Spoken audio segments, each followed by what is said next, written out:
yes, it's hitting the Black community a lot. Natasha Hunter is talking about COVID-19. When it first hit, I was starting to follow the fear. Now she says she's taking better care of herself to guard against the virus. And I was like, no, I'm not going to follow the fear. I'm going to do what I can personally for myself.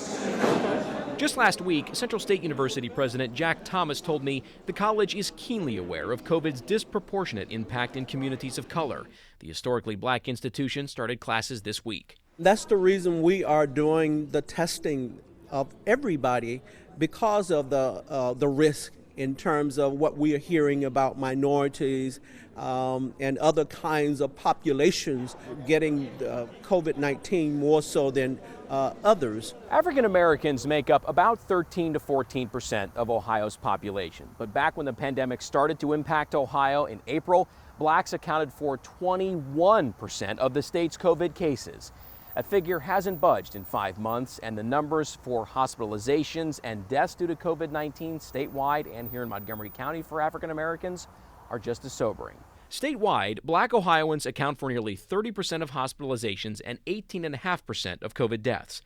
The U.S. Census Bureau estimates Montgomery County's population is 21.5% Black, but African Americans here account for 29% of the county's total cases, 40% of hospitalizations, and nearly a third of its COVID-19 deaths. Mortality rates tracked by the CDC show Black Americans are twice as likely to die from the virus as their white counterparts. This mask doesn't silence my voice, it saves lives. Defeating COVID-19 is about more than a mask. It's about making change. The state launched the More Than a Mask campaign in April to bring down disproportionate COVID rates in communities of color. Governor DeWine also launched a statewide minority health strike force to deal with the issue. The reason that I work at East Dayton Health Center is to take care of those individuals that are on the margins of society, to bring them into the center. And I will continue to do that. It's a passion of mine. Dr. Gary Leroy is president of the American Academy of Family Physicians. He says this global pandemic has shined a light on what they've known in medicine for decades. People of color are more likely to have poor health outcomes. We've known this for years, and we've said it for years, and it's almost as though it fell on society's deaf ears. Society didn't want to acknowledge or admit that that was the case. It was a crisis for us long before it became a recognized crisis during the COVID era. Back in Dayton, Hunter hopes, just like Dr. Leroy, these conversations lead to action.